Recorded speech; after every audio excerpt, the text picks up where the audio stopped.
All right, we got episode 48 here of the Church Digital podcast, and I love this episode. I feel like I say that every week, but I really am excited for you guys to hear this guy. We're bringing Mike Christian to the conversation. Now, I'm willing to bet right now that none of you have heard of Mike Christian, and that's okay.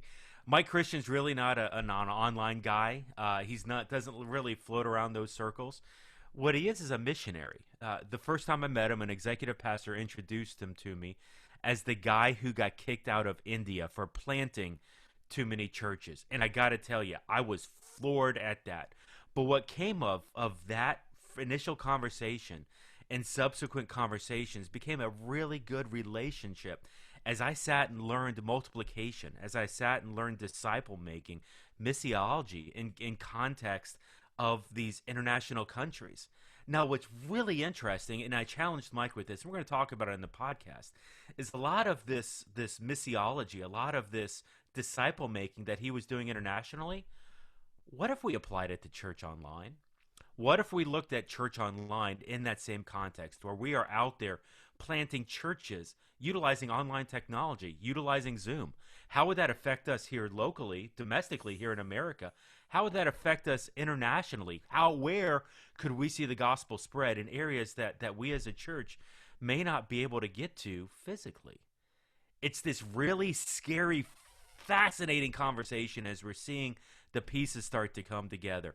Mike even references a book that I had written called What Happens When Church Online Grows Up, and I got to tell you, I love it. And so I'm actually, as part of that, it's going to be in the show notes where we're going to give it away for free because there's so much good content in this podcast, in this book, that this is the podcast that can change the way your church utilizes church online. You're going to reach a whole other set of people if you just start to listen to this and apply some of these disciple-making processes to your church online. This is awesome.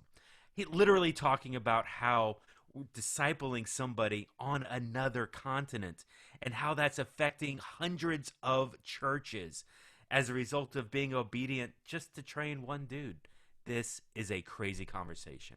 To that end, I'm bringing in Ray DiArmas, currently online pastor at Christ Fellowship Miami. I'm bringing in Mike Christian, who currently lives in Naples, but he is the former online groups director for Christ Fellowship Miami, and myself, Jeff with theChurch.digital, in a conversation that I am calling the global missiological impact for church online. Hey, everybody, here you go. I originally went over for the purpose of disciple making. My purpose was to come alongside the church planting movements and to work on the church planting movement health. Basically, God was blessing the church planting movements. They were growing. There was a recognized need to disciple the new believers and the church leaders. But shortly after I arrived, the person who was working basically at the strategic level, a strategy coordinator for two of the church planting movements, had to leave the field. There was a medical situation with a family member. He could no longer remain in India and had to depart. So I stepped into the role of also being a strategy coordinator for the church planting movements, the multiplication of churches, which was absolutely outstanding to be able to work on both the church planting side, the laying the foundations, but also the side of the disciple making and developing and mentoring and disciple making in that area as well. So in terms of the church planting side, the multiplication side, we were generally going and utilizing a process known as the 4 fields church planting. And essentially it was going into an empty field, choosing an empty field, which in India, there were numerous empty fields. It's one of the areas where there are the most unreached people groups, unengaged unreached people groups as well. There were many fields available and the need was great. So the first was to enter that empty field. That was a very much a go-to type process rather than an invite to come and see. Very few would come and see in that Hindu culture. Persecution was rampant. People who would become involved in a Christian organization, a Christian church, or be baptized would often suffer family ostracization or persecution. So it was very much a go rather than an invitation to come. Also, there just aren't very many church buildings like a church with a cross or a steeple or anything like that. There are just not many of them. So the other thing that was very important is it was important to find a person of peace, somebody who was a recognized leader, an influencer, and to then develop relationships. It was very much relational. I almost called it the chai tea ministry, because in the culture, Asian culture, hospitality is vitally important. When guests come over, they want to show hospitality. And usually that means serving chai tea, which is a tea with buffalo milk, very sweet. I did not like it at all, but I drank an awful lot of it because it was about building relationships. Sure. And so we worked on building relationships and finding that person of peace. Often when a person of peace, a leader in an extended family, many times people live usually with extended family, when that person would come to accept Christ, soon after that, the whole family would. And that was the ideal situation. Certainly there were many occasions where it would be a person, especially a person that would be in the late teens, early 20s, who would come, but would then be persecuted, ostracized, abandoned by the family, thrown out of the home. Those things would happen. But in an ideal situation, you'd find a family leader, you'd develop a relationship, and then that person. In fact, we had two of those who were just phenomenal. One of my early experiences was meeting with really a real life Paul. We had driven up into the mountains late at night. It got dark. The roads were crumbling and windy. And we got to where we were getting close, and they were turning off the lights on the vehicle. And finally they pulled over, and we pulled over to this spot in the dark. And there were two people in the dark waiting on us. And I was getting a little concerned about what was going on. It was one of my early experiences. It was me and one other person from the U.S. and then a person who was with us, a national partner. And then we walked. Fortunately, it was a bright moonlit night. And we walked and walked. And it turned out while we were walking along, I didn't realize it at the time, it was along these mountains. There were these rice fields where they had sort of edged out the mountain to make it level, but there were these drop-offs at certain places where they had built it into the mountain and then leveled it for rice. And then, so we were walking along these places where they built up the rice fields. We finally come into this place where just recently a person, a patriarch, a man who was sort of probably in his late 40s, who was seen as the patriarch of this extended family and sort of an elder in this community. I say community, very small community up in a rural area in the mountains, had just recently become a believer. And the interesting thing about him is not long before that, he had actually murdered a person for being a Christian. Wow. But then he became a believer. And after becoming a believer, he was bringing not only his extended family, but his community. So we were invited in there to do disciple making. And it was a phenomenal experience. We had another experience where a person of a similar age in Nepal, living in what's called the railroad area, had been a witch doctor. He became a believer. And when he did, he actually brought along his whole family. And then we went out to do disciple making. And I'd been to his home a number of times to do disciple making, and then had to leave the country of India. But after that, some time passed, and I went back to Nepal, because I could still go back into Nepal. I went back to Nepal to visit him, and he had built an addition to his house where he was hosting church. So that's an ideal situation for entering a field, is to find the person of peace, but find an empty field. The next thing was to go in and to seed that field. We'd need to go in and first make opportunities to where we could seed it, developing relationships in whatever way that took. But then once we had a relationship, it was all about telling my story and telling God's story.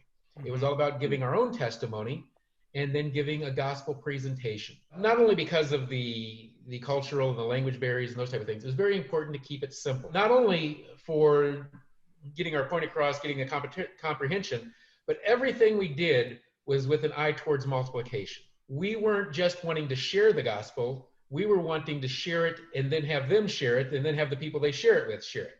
And that was in the thought of everything we did. So we would often use a simple Romans Road type presentation with pictures. Pictures were a big help. So we would often use that to seed the field. And then after that, when somebody would become a believer, we would often do discipleship, disciple making. A great example of this was one time I actually went up to a church in Benkabe, which is a beautiful area in northeastern India, in what I would call their West Virginia. It was in this beautiful state of Sikkim, a very unique area where you've got Nepal to the west, China to the north, Bhutan to the east, and just beautiful. Well, anyways, we went high in the mountains, and I was just there to do disciple making.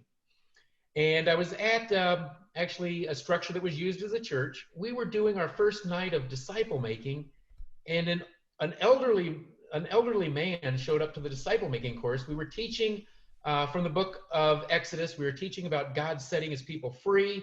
It turned out to be the perfect lesson for a people that had grown up in a works-based religion all their lives and felt like they'd been in slavery. But this wasn't supposed to be for non-believers. It was a disciple-making course. Well, it turned out this old gentleman came up. He interrupted the training. He said, I saw all these people walking up the mountain tonight, and I didn't know what was going on, so I just got off my porch and followed them up the mountain. And turned out his name is Heidi Beer. He's 72 years old. He's not a believer. But he says, you know what? I heard this about God setting his people free, and I want that. He says, I've wanted that for decades. And so we obviously stopped the training, and we started telling him about the gospel. A local pastor from up there they call it the hills, it's mountains, started sharing with him. And this IT bear becomes a believer right there that night in the training. And when he gets up from praying, he's just radiant, just glowing. He's amazing. He's just filled with joy.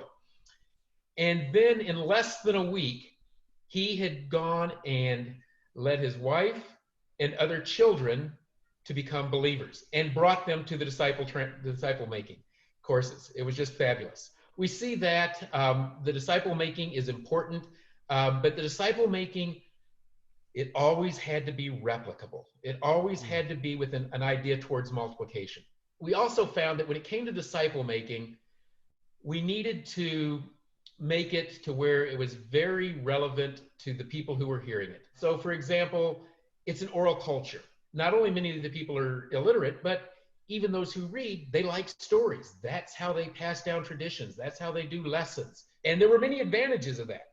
But in an oral culture, they learn by telling stories. So we would use Bible stories to sort of do a New Testament and an Old Testament survey. When we were teaching them to understand the Bible, to be able to see a passage and understand it for themselves, often in addition to having the Bible, we would also read it. We would always want to make it verbally available as well. So very, very much in alignment with what would work there. The thing that was amazing, though, since we wanted it to multiply, and since they didn't have it in writing, that meant they were memorizing it. So that meant I would have to be a good example and memorize it. So I would spend a couple weeks memorizing the stories that we were going to teach them. And they would learn it in about a 2-hour time frame where we'd use these 7 steps. What I had taken several weeks to memorize, they would memorize it very quickly. So there were definitely advantages of the oral culture. Yeah, tell me this, because I love where this is going. How many churches have multiplied out? I know, like, and the definition of church, by the way, in context, like, these are house churches, here in the Western, we maybe would call them micro locations, underground. Like, describe the church for me and maybe what that physically kind of looked like over there in India. Sure.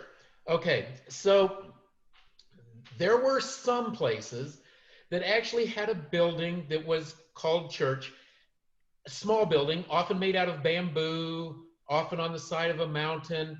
And so there were places that actually there was a building in which they could gather and they could have worship services. They could have this discipleship training.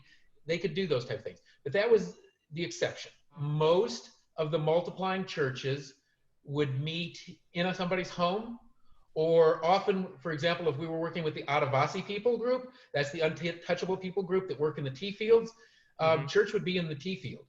Or sometimes church would be under a tree in the shade.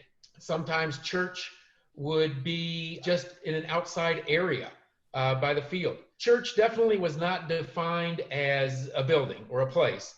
Church was a gathering of followers of Jesus.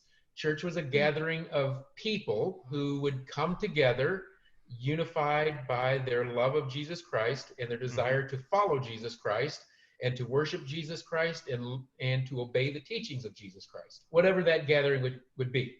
Probably in terms of the most of them, it was meeting in a home, a living room, or something like that. And that was the most common location, but certainly not the only model. Now these churches would get together, and for the most part, they would perform in a gathering the functions of a church, and that was taught early on that what the core functions were. So they would engage in praise and worship, and especially some people groups, the Nepali people group, and some of the people groups in India, they loved music. And in an oral culture, in a culture where those type of things are valuable, it was essential. Yeah, disciple making and being culturally relevant, very important. But yeah, worship, praise, important. Fellowship, again, in that culture, relationships are so important. I'm very task oriented. I come from a military background, to-do lists, tasks, time oriented. In that culture, it's relationship oriented. Probably one of my most difficult things. They did well at the disciple making function, the teaching function. There was always teaching, relevant teaching, but they were very good at keeping their teaching simple, but also practical and requiring accountability. So when they would teach, they would actually, basically very much like from James, not to be just hearers, but doers of the word, they would give assignments. So they would say, okay, today we taught you how to go and give your own testimony. We told you how to share the 3 parts of my story. So you're to go and do that with at least 5 people this week. And then next week they would ask them, tell me about who you shared with and how'd it go? And there'd be some accountability. So they did the teaching. They did that very well. It was enjoyable. Ministry, they were starting to get that. It was coming along. Of course, they would do ministry to people in their community, ministry to people in their church. They would certainly go out and pray in the homes. In that culture, they don't just say, I will pray for you. They stop and they pray right away, right then, on the spot. So they don't say, I will do it. It's not a future type verb. It is, let's pray right now. And they do that. They were very good about that, comforting those who are sick, making meals, those type of things. About the time, shortly before I left, they were also starting to do ministry outside of their own state, outside of their areas, and that type of thing, especially disaster relief-oriented ministry, that type of thing. And so it was becoming not just ministry to people in the church and believers, but to ministry to people outside, which went well with the other function of evangelism, because they were taught to share the gospel, and then there was accountability for going and doing that, and they were generally obedient to that. But again, 5 functions of church, as a general rule, they were engaging in the 5 functions of church, but obviously on a smaller scale. If these were house churches, they would be somewhere from 7 to 15 people in there, maybe. And another reason, too, is if they became 15 people, they were often encouraged to multiply and not just keep expanding, but to multiply. Also because if it became 15 people... Help me with this, because I'm really curious, the word multiply, and I want to unpack this. What is the literal process of a house church in India and how it multiplies? Explain that to me. Like, what happens? There may be... one of the higher level church planners who will, at least in the early start, be attending and participating and training the leader or shepherd of that church and helping. And very soon, another person will also be encouraged to be developing in that church, developing under that leader. So there's multiple levels of leadership multiplication going on, to where the original church planter is training and equipping somebody, but then that person is also training and equipping somebody. Very soon, and some of this is just out of necessity, but also it's because of how they're taught from the beginning. Person who's been groomed, that person who's also being developed, reaches a level and is encouraged to, okay, now go and do it likewise amongst your, what we call the oikos, amongst your circle of influence, amongst your extended family. Go and do likewise. And they'd be given the same level of support. We were always trying to see at least 4th generational growth, so that there were 4th generation church plants. And that was usually a sign, an indication that of health, that it's working, that the DNA is going well. But even with that, it was often the church planter would still check for health several levels down to make sure that there was not false teaching creeping in, to make sure that the multiplication ideology, the multiplication mindset was continuing. It was relational, just like everything else, and it was developing just like everything else. It was generally the things that business schools teach. It was just on a simple scale of where you develop somebody, and first you will show them, and then you will do it in conjunction with them, and then they will do it with you watching, and then so forth and so on. It was also kept with an emphasis on the Bible. Everything had to be based on the Bible to prevent false teaching from coming in. So it was very important it had to be the teaching, the disciple making, it had to be in the Bible, and can you show us that in the Bible? And that was why we had two levels of this while we're on that disciple making level. We usually had two levels of disciple making. Actually, sometimes there was even more, but two main levels: the initial, the orientation and the milk level, or the new believer level. And then we'd have sort of the more advanced, or the meat level. Usually right from the start, early on in the milk level, they were given a very simple hermeneutic tool to be able to find out from the Bible, what does the Bible say? And if they couldn't read the Bible, then they would often get it by hearing, either by an audio tape or by somebody who could read it to them. And then they were given a hermeneutic tool to utilize so that they could understand that, so that they could examine that and make sure that they were examining that and making sure everything in the teaching, making sure everything in the speaking and the message was based on the Bible. So that was very important to, as part of the disciple making, is the hermeneutic tool, the ability to be able to look into the Word of God and use that rather than human teaching as the basis of what is it that is true? What is it that we should believe? Yeah. And so, Mike, the first time I met you, and this is maybe 2015, I remember I was introduced to you as, this is the guy that got kicked out of India.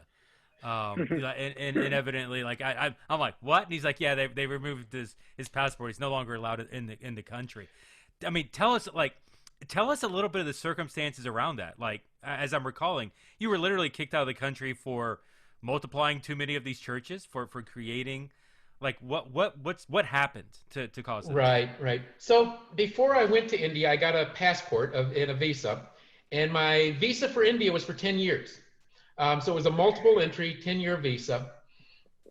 After I arrived there, there was a change in administration. A party known as the RSS party came into power. The RSS party would is basically a Hindu nationalist party. They would like India to be something like a Hindustan, a land of the Hindus, for Hindus. There were certainly some institutional requirements that came in. There were certainly some rules implemented that had to do with rules against evangelizing, rules against conversion. Some states were more hardline on that than other states. One state in particular where we had some church planting going on, we had a church planter who was regularly going down there, and he was saying that Christians were not being allowed to continue to be in government subsidized housing, which in that area was important, or to be in public schools.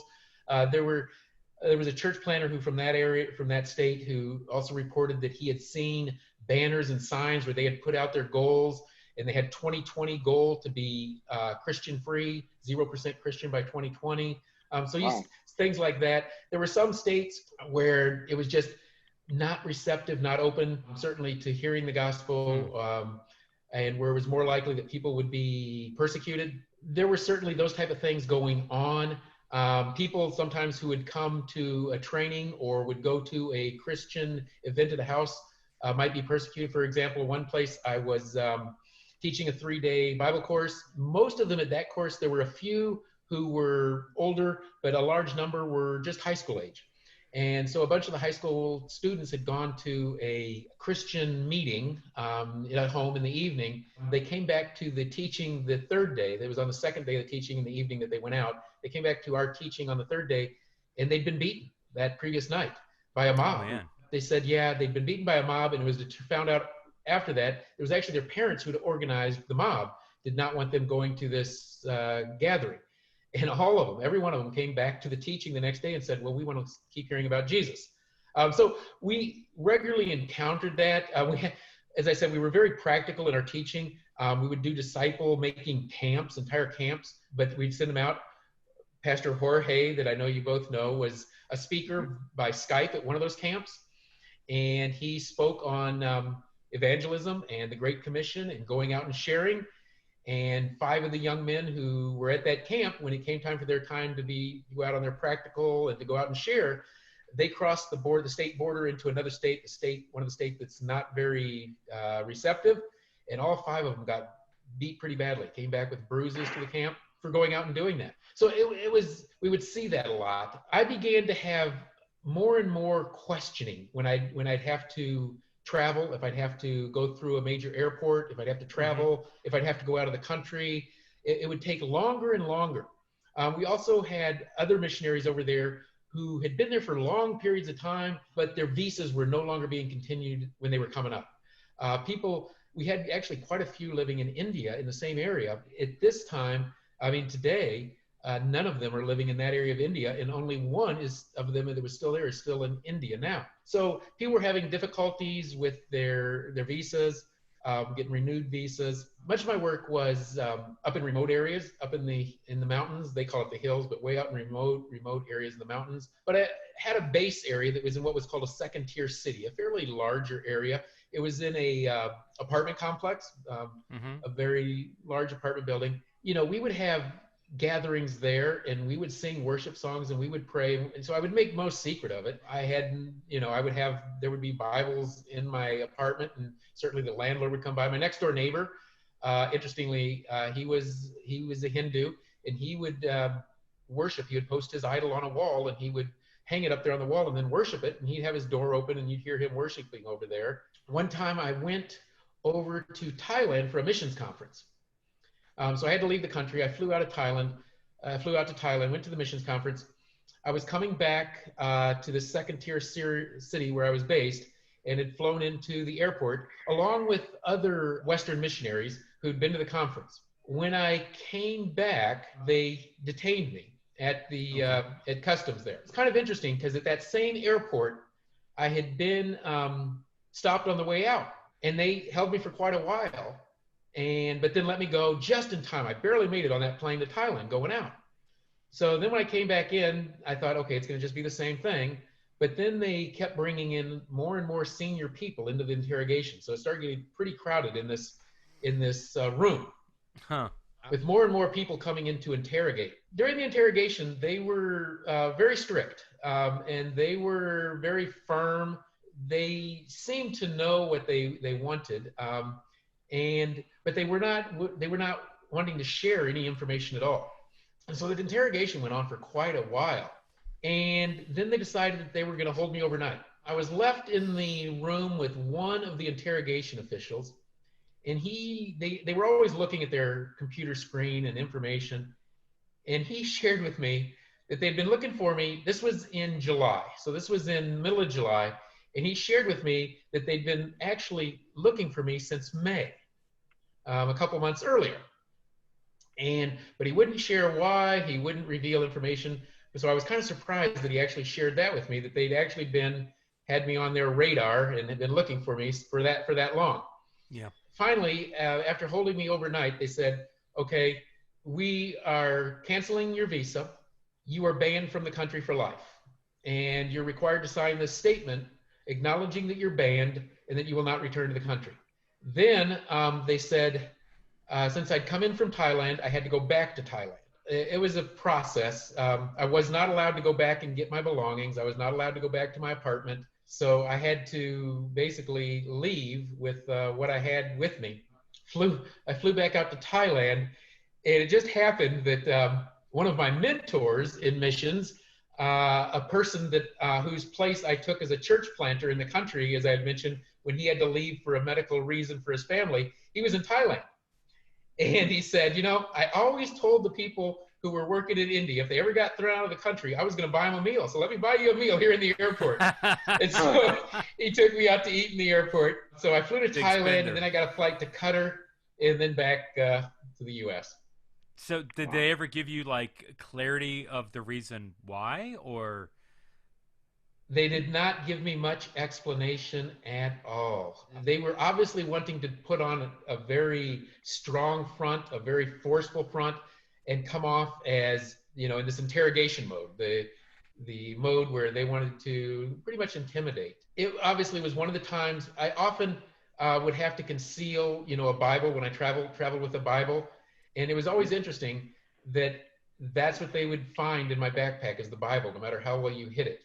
And that's what they would be most interested in, was a Bible in the backpack. You know, it was always one of those challenges. You wanted to carry the word with you, but it was also one of those things that could get you into challenges. I can remember you mentioned Jorge Molina, who's with Mariners Church, and we've had Mariners on the podcast here a couple times now. And I literally can remember driving through Coral Gables with Jorge, and we're driving from point A to point B, and we're trying to figure out like who to bring on to be like an online groups director for Christ Fellowship when I was the online pastor there. And just, you know, we're throwing out names of different people, and I'd suggest somebody and be like, no, I'm not feeling that. And he'd throw out somebody, and I'd be like, no. And so we're just really having this conversation. And I as clear as day, I can remember the stoplight I was stuck at when Jorge's like, what about Mike Christian? And I literally turned and I started yelling at Jorge, are you telling me you think we could get Mike Christian to be an online groups director at Christ Fellowship? Why have you not opened up with that name first? Why have you made me wait this long to have this conversation? It's fascinating how everything, you know, sometimes you can't just call it a coincidence. It's a God incidence. Yeah. That now I do, because of what I learned through working with you with online, I'm able to do the same type of work with people in India all online. And it's been phenomenal. Amazing. So I'm still able to keep in touch and work with and disciple the people in India and Nepal, and now adding Kenya to that. And it's been amazing how effective it's been. There are many people groups in India, and they have many different languages. And one people group is called the Rajbansis. Shortly before they got the Bible in their language, they just recently got the New Testament in their language. Rajbansi people in a community in northeastern India had tried to form a church in their community and not been able to. The community just wouldn't tolerate it in a home or a building or anything. So here's this group of people. They want to be followers of Jesus, but they need discipleship. They need to hear and be taught the Word of God. There's a young man there who's brilliant, he's smart, he's in his early 20s, who speaks very good English. He also speaks Rajbansi. And so he approaches me about doing some disciple making with this group of young people who are of the Rajbansi people group. And of course, I'm excited, I'm thrilled. And it turns out most of them are women. So my wife gets involved in the disciple making as well. Friday evenings, our time, actually Friday nights, and which was early Saturday mornings their time, about 6 in the morning. We would do the disciple making course. We would teach basic things like just start with salvation and the basics of salvation, the foundation of salvation. And then we would teach them about a testimony and how to give a testimony in my story. And then we teach about God's story and how to present God's story and to share the gospel with others. We teach them about prayer, the importance of prayer, communication, relationship with God. We would teach them about devotional time, quiet time, about developing that relationship that's important to have with God. We would teach them some about what is church, so that they would understand church, its importance, what is it, what does it do? And of course, we teach them about the essence of God, the Heavenly Father, His characteristics, His love. Finally, we would teach the hermeneutic tool. The translator was using a Bible in Hindi, and he would translate it into Rajbansi for him. So these basic teachings, because they were still very much on milk. But it was phenomenal how well that went. Who would have ever believed that not only it could be done digitally, but also cross-culturally and across pretty much halfway around the world.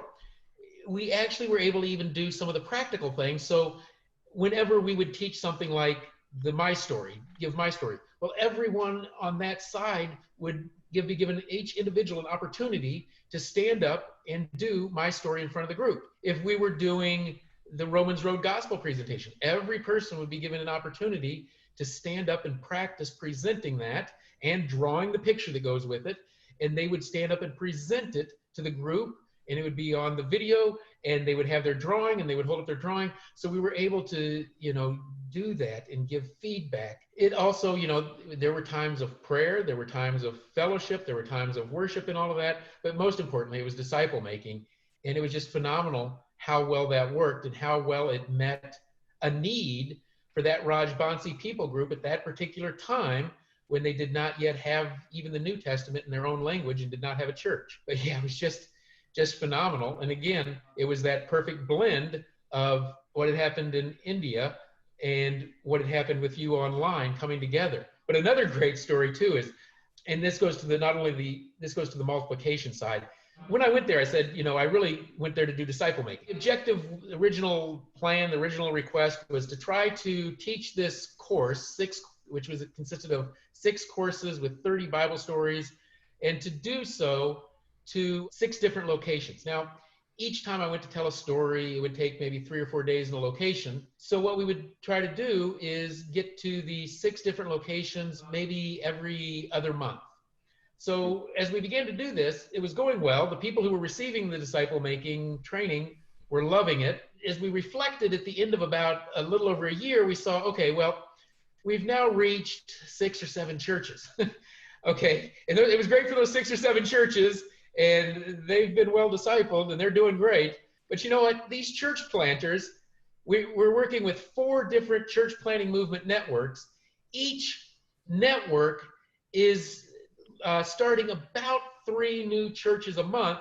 So between the 4 networks, we're looking at around 12 new churches a month. So in other words, their growth in a year is significantly greater than what I'm doing here disciple making. So I thought, okay, we've got to apply the same multiplication principle that's being applied in laying the foundation and starting new churches. We've got to apply that same multiplication principle to disciple making. We've got to multiply disciples who will multiply disciples who will multiply disciples. Or as one person coined the phrase, we've got to do this catalytically. So I totally shifted my focus. And it was a difficult thing to do. And this is all about pride, ego, and me-ism. Because I loved going to the churches and teaching. I loved being the one speaking, and I loved that they were loving it. So it was very difficult for me to hand that off, to give that away, and to not be the one standing up front, being the center of attention. So, but what it had to be done. So we started out with a group of 12 from each of 2 church planting movement networks. So each network was sort of picking their people who seemed called, who had the character. And so what I did is I worked and spent my time, instead of going to churches and teaching myself, to teaching these 12 to teach. And then 12 others, 12 times 2 for 2 networks. And teaching them to teach. Again, working with them in the same type of model where they would observe me, then I would work together with them, I would observe them, I would then go see. It didn't take long before they were reaching more churches than I had, but then they had developed more teachers than I had, and that was key. That not only were reaching more churches, they were multiplying teachers faster than I was. Yeah. And so by the time I had left, they had made far more teachers than I had, and they had also reached far more churches. The most significant example occurred in this state that's hard to reach. I was asked to go there, and instead of going like 3 or 4 days a month, every month or every other month, I was asked to just come in and do a month straight, do as much of the teaching as could be covered. It was amazing. It was in September, in a dry season. It was over 100 degrees, no air conditioning, and usually the electricity would fail and the ceiling fans would go off. But 41 people packed into this place for about 30 days and received the training. And, they loved it. And that was early on. That was my first year there. I had arrived in July. This is in September. I hadn't been there long. And at the end of it, we gave them a certificate presentation, which they couldn't read, and in the picture, many of them were holding it up upside down, but they just loved it. They got great teaching, and I'm thinking, wow, 41 people have been taught. But this was a different church planting movement network that had been planting many churches, and it didn't even come close to keeping up with it. So I was asked to just, at the end, got to change the mindset, got to do it catalytically, teach other people to teach. And they had 5 people. They'd been to the original training. They'd had some more information, just equip them, train them to teach. So that's what I did. And it was not long after that, I got kicked out of the country. And I still kept in touch with them. 16 months later, after they'd finished their training, after I'd been kicked out of the country, they'd lost track of how many altogether it was, but their estimate was that somewhere around 10,000 people had been taught. Wow. So me, 41, multiplication, 10,000. 10,000. Yeah. So that's unbelievable. It was phenomenal. I was just blown away when I heard that. I thought, well, you know what? I can't feel too bad about getting thrown out of the country. They just needed me to get out of the way. Get out. I'm like, I was holding them back. So like you shifted to this church online role and Crazy Jeff, which is totally a thing. I admit I'm nuts. I'm like, hey, whatever you did in India, we need to figure out how to like package this down. Multiplication, groups, micro locations. We got to really experiment with a lot of that in context of Christ Fellowship Miami, their church online, how we kind of approached it. What I'd love to hear from you is, so we've talked about multiplication. We've talked about some of these crazy stories that are happening on the other side of the planet in a completely separate culture. What were some of the challenges? What were some of the lessons as you tried to move that multiplication, micro-location movement? That's kind of like all goes together. That's cool. I'll have to remember that later. That movement that worked in India and apply it to like a virtual digital space. What'd you learn? In the virtual digital space, people are more willing to participate. And maybe that's because many people are shy or they're more introverted, but they're not that way always in a virtual digital space. So I found the level of participation, the willingness to engage, the willingness to share, to be terrific. You might go to give a presentation somewhere or a message somewhere, and there'll only be a few people, a small percentage, who will actually dare to engage, to talk, to share. But online, it was pretty close to 100% were willing to share, to participate. That was really exciting to see. Another thing that I wasn't ready for, I didn't expect, but was pleasantly surprised by in the digital environment was the willingness of people to get personal, to get intimate. And I was surprised how close people could become who had never met physically, personally. So we would have small groups, the same group get together, whether it was a discipleship type group where we were doing a teaching, or it was just a small group that was regularly getting together, and very quickly form bonds, very quickly start to share things that were very personal and intimate. People would talk about their sins. People would talk about their failures and stumblings. People would talk about their temptations. I think for the most part, people were sharing things that they probably were not sharing with their physical group or their physical church or their neighbors. But for some reason, there was something about being geographically separated or something, and something I'm still trying to answer why it is, but I observed time and time again that it is. Another thing I found too, and this is kind of interesting, is when we would have these groups, and of course the group itself would maybe officially meet by a video call once a week. And that was great, and those were close, but I also saw that when we also established something like a WhatsApp group that would go in conjunction with the online virtual group meeting, closeness developed even more. Bonds were developed even more. And here's what got surprising, is people who would have prayer requests or needs would reach out via WhatsApp midweek, so that you knew that they were reaching out to their digital group instead of waiting until they went to a church or their physical group on the weekend. And so, as you know, some of those groups developed 4 years ago, and their WhatsApp groups are still active and still, in fact, daily messages going back and forth. I'm still on the WhatsApp groups, and they're still communicating. I found that was good too, was to not just have one medium and to not just have it be at one official time, because, you know, as you hear, life happens. And so, for example, one group had 2 students. One was working on his JD, one working on his PhD, smart guys. But it was amazing how many times midweek they would be stressed and reached out, or they'd have a prayer request related to, needing prayers for this test. And where would they reach out to? Their WhatsApp group, their online group. Or we'd have people who were struggling with things. A person who'd been in prison probably wasn't sharing that with the local community, but was sharing that with the online group and the temptations and the stresses and things going on across a different state. So it was always phenomenal to me about not only the participation, but the intimacy, the bonds that could be developed. And of course, it's there all the time. I also have been pleasantly surprised, and I gave some examples of this from what we're doing on Indie, we've done with Indie Online, is just how much information can be shared and developed and learned online. Another thing too that I found online, whether it's small group or church, it's important that the online, whatever you want to call it, group, community, whatever your word is, it needs to do more than just one function. Patrick is an amazing example of that. I've never met him in person, but very close with him. Patrick is a church planter and church leader in Kenya. Patrick started a church in his home. He lives in the slum area of a major city. He was a paramedic by training.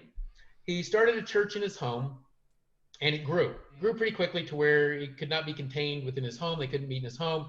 So they started looking for other space, renting space. Patrick realized he wanted some support, some discipleship type training, some guidance, some assistance. And so he reached out through an online program, through Christ Fellowship Online.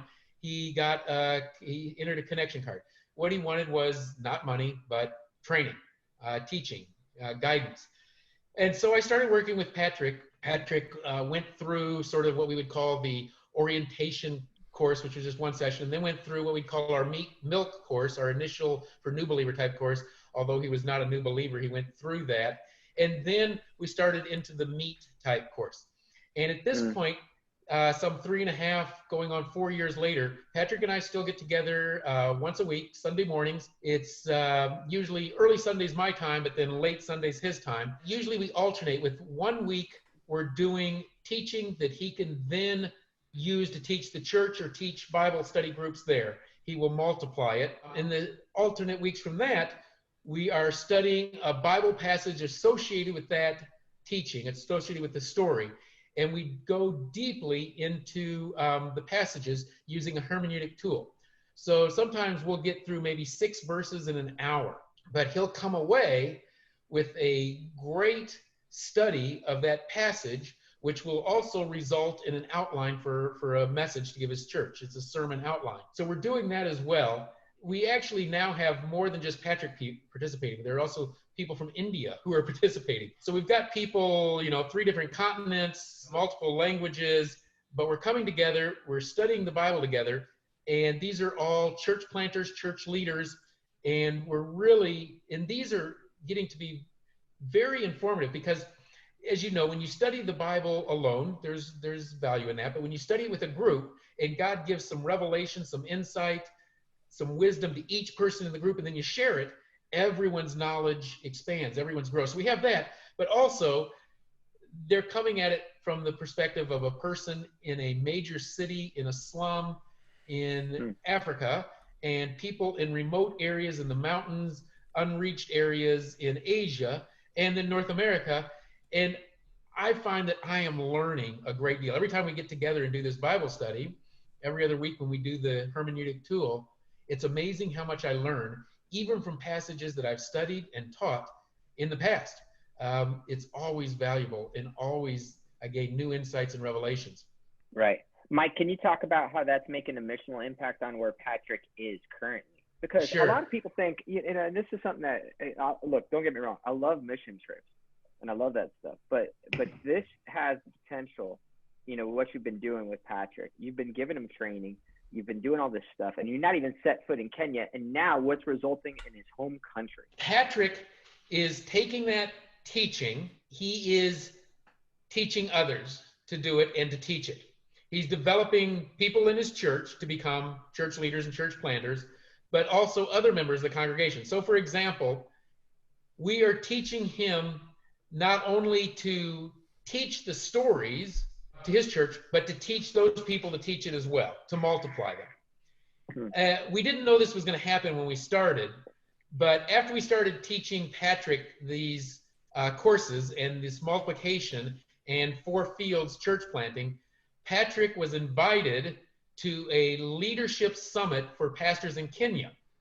It was originally expected that 300 would attend. 500 people, 500 pastors in Kenya attended, and Patrick taught what we had been teaching by video there in Kenya to that group of 500. Patrick has also been invited to Uganda. Patrick is now working with some 30 church plants in Uganda and teaching it there. He's asked me if I want to go to Uganda while I'm there in Africa. I don't know that I'll have time, but it would be exciting to get to go over there as well. But he's invited me to go see the work that's going on in Uganda as well.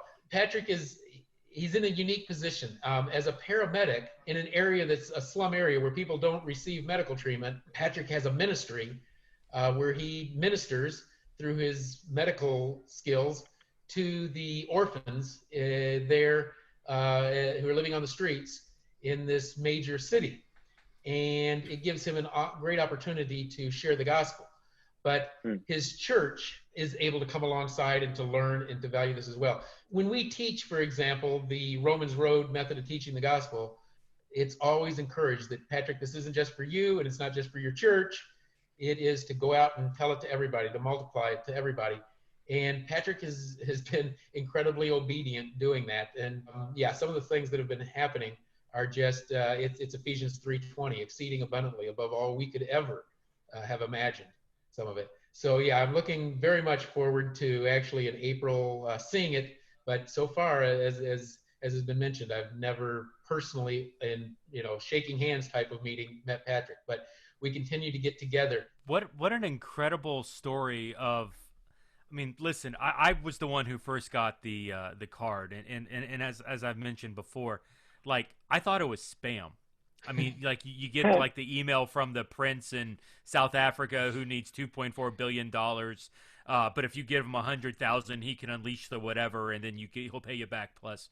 And so I'm looking at this card via email come in, and I can distinctly remember the cursor is on the spam button in the web browser because I'm like, I want to see how much this guy wants from me. And once I can read how much this guy wants, I'm going to laugh at it, and then I'll mark it as spam. And so I'm reading this email from this guy, Patrick, in Kenya, and I'm like, there's no amount here. He's literally not asking for money.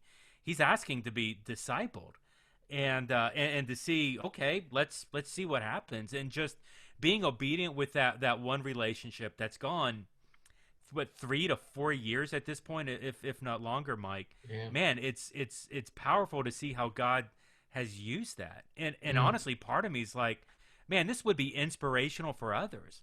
How many others of us are out there that how many of our church onlines have something like that, where we're engaging with somebody from the outside who wants discipleship, who wants training, who wants to be empowered on personal mission, and thank God that you were able to do that for Patrick. But how many others have we missed in the process of that?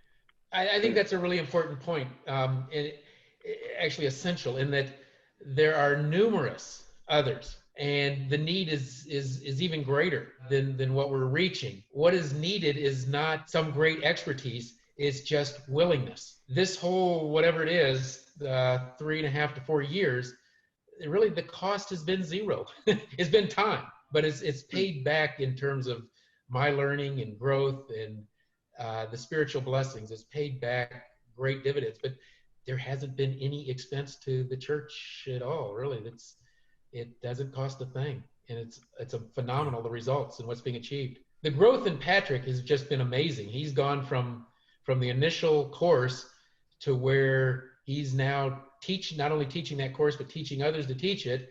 And when I get together with him and we study the Bible, he's developed phenomenal biblical knowledge, and it's amazing how the Holy Spirit is working within him, giving him insights and wisdom. And as we study the Bible and look for and study different passages, his insight into those passages and what the Bible is revealing and how it can be used and applied is just phenomenal. Good. He is an inspiration. That was a good word that you used. And I'm excited to hear, and we were talking about it off air a little bit, like even Christ Fellowship Miami is considering licensing Patrick and working through some things. So excited to see, even just the church recognizing, hey, there's ministry that's happening online through this. Honestly, the story of Patrick makes me, and I don't know that I want to dive down this well because I think it's another conversation, but like some of this stuff's making me even reimagine what global missions looks like, And so, yes, it's incredibly awesome to go over there and have the resources. But Mike, via Zoom, you've had such an impact on that region through Patrick and just through a one-on-one discipleship conversation And in India, WhatsApp. They love to use WhatsApp. I still continue to keep in touch with the number of the church planters as well as church leaders over there. So they continue to send me pictures, video, prayer requests, praise reports, and just communications from there as well. In Nepal, there's a pastor in Nepal, actually a pastor in Nepal and a church planter in Nepal who are doing very well, and they communicate via WhatsApp. They enjoy that, and it works well for them. Well, we're going to include, I've got some photos. I wrote a blog about Patrick, I don't know, maybe a year or so ago. But we'll link to it in the show notes so you can just see a picture of his church. It's so funny because, Mike, you nailed it on the head. We put so much emphasis on asking questions like, well, what if, and how do we do X? And really the answers are right in front of us in terms of the digital tools that God's given us. When you were there in India, you spent so much time investing in people, and you did such a great job of having a multiplying movement. Jeff's quoted Ronald Reagan before in saying that there's no limit to what man can do. What's the full quote, Jeff? If he doesn't care who gets the credit? There's no limit to the good one man can do as long as he doesn't care who gets credit. Mike, you've leveraged a lot of this for the sake of church planting, disciple making, all of this happening missionally. And you've done it in such a way that, stewardship wise, I wish that more pastors would take the challenge to basically take like a fellow pastor underneath their stewardship or their flock or whatever else, and just kind of invest in them digitally in this way. Mike, how would you encourage ministers here in the States to leverage some of this digital technology to possibly pass on great theology or great training missionally? I've been involved with the course Perspectives on the World Christian Movement. And on one of the opening nights, they shared a statistic. If I get it wrong, you'll get the concept. And that was that in North America, 90% of those who are trained in ministry are ministering to 7% of the believers in North America. So if you think about that, there are these huge areas of the world, the huge areas of the population that are outside of North America, craving, hungry to somebody to teach them, like that Rajbansi people group. An hour a week would mean a great deal to them, especially a group that doesn't yet have the Bible in their language or is prohibited, hasn't been able to start a church. It would be extremely valuable to them. It would mean so much to them. It would certainly make them, it would be great for their own, for disciple making, for helping them grow in Christ, but also for equipping them. We find that in the Asian culture, they're very obedient to the commands of Christ. That when it says in the Great Commission, it doesn't just say teach them the commands. It says teach them to obey the commands, to be obedient to the commands. And we do find that they're anxious to obey, to be obedient in that culture. When I think about some of these groups that we're teaching online, here's how much they want to learn. Let's just use that Rajbansi group as an example. They are in a rural area. Most of those who were attending didn't have the computer themselves. It was during their colder season. They were coming out and gathering at 6 in the morning their time, which means They had to walk to get there in a rural area in the dark. There aren't street lights, communities. So they're probably getting up at somewhere around 4:30, walking for several kilometers in the dark, in the cold, and then they're gathering in what appeared to be a shed. In fact, we heard the cows mooing in the background, so we had cows and chickens and that in the background noises. We could see their breath because it was so cold, but they didn't miss a week. Every week they were there at 6 in the morning in the dark, huddled together to get this discipleship training, to hear and to receive this training, and they were excited and loved it. Imagine how excited a pastor would get to have a congregation who was willing to walk for an hour in the cold to hear them speak and to have no chairs to sit on, no tables, no modern conveniences, and no heat, and to sit there in an area where cows are mooing and chickens, and you can see them walking past it sometimes on the video screen, and they're just excited and anxious to learn and hear that. And it's the same thing with the people that Patrick will bring some people to listen, and they'll share with them, and they're excited as well. It's the same with even the leaders who have been believers for a while. Their desire to receive training that they can pass on, to receive training that they can multiply, is immense. Jeff, I like that booklet that you had published about the online church growing up. And there are 3 questions in there that I think we've covered, but I want to make sure that we do.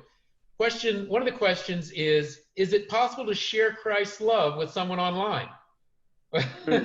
There's Patrick. Thank you for the loving. But also we saw that time and time again, not just with the groups in Africa and in India, but with the groups that we were doing through teaching a discipleship course online. When we were doing that, which was mainly people in North America, people who had connected through online church. The main purpose again was discipleship training.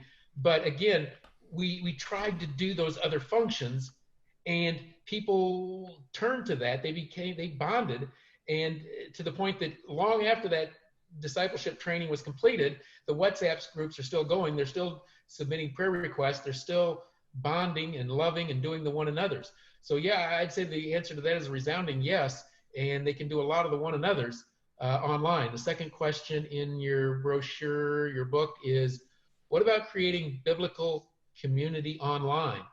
I think that I've seen some people develop closer relationships online than they have with their next door neighbors. That's interesting. And certainly more willing to share things. And actually it's kind of condemning in a way, but it's also shows the power of online.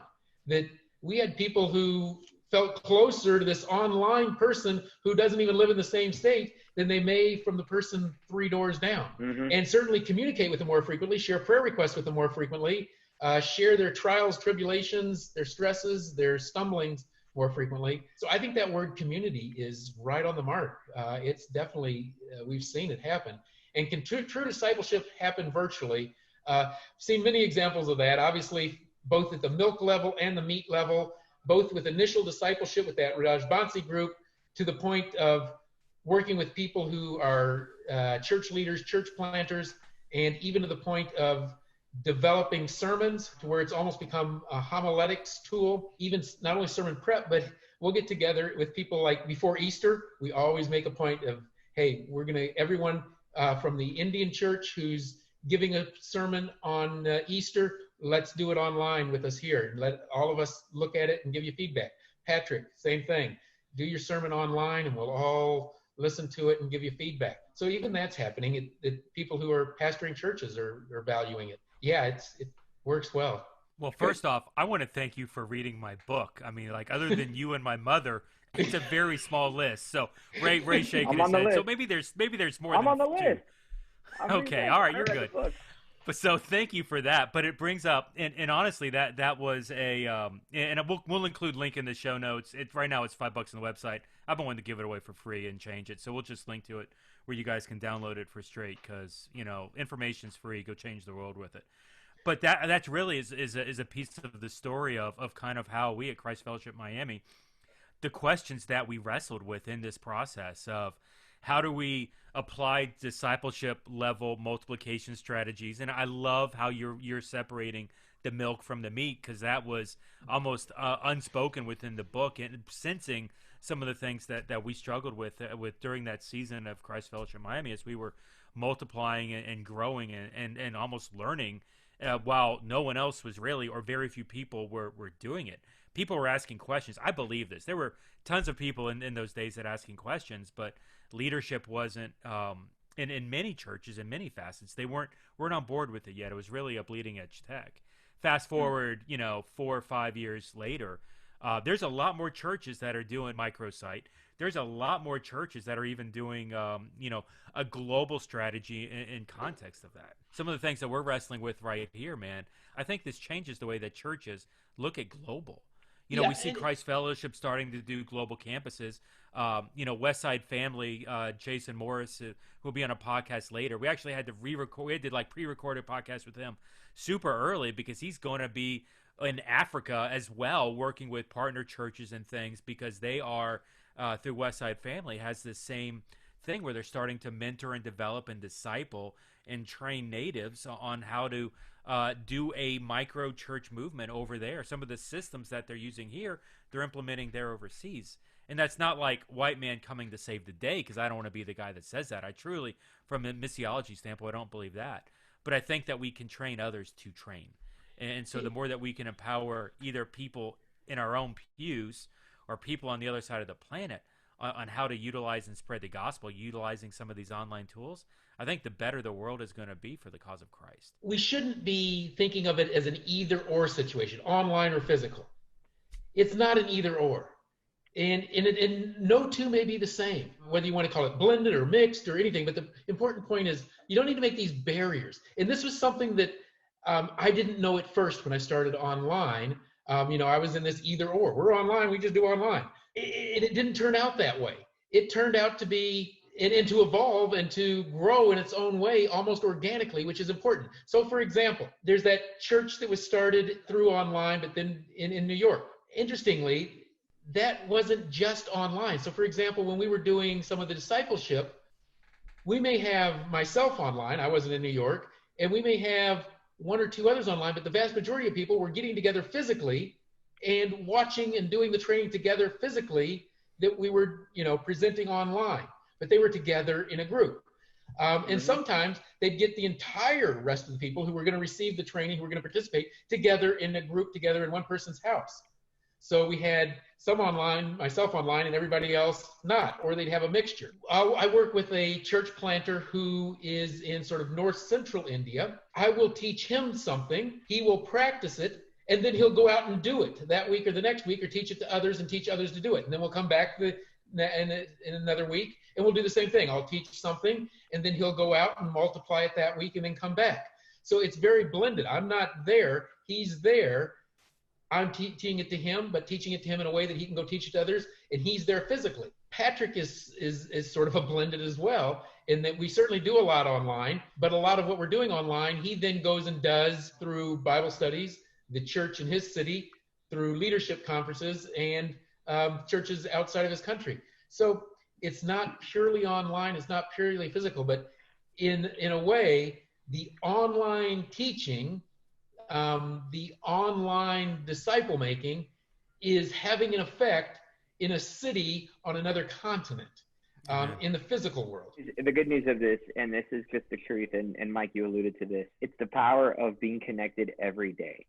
It's the power of that and having that ability to be in somebody's life on a regular basis.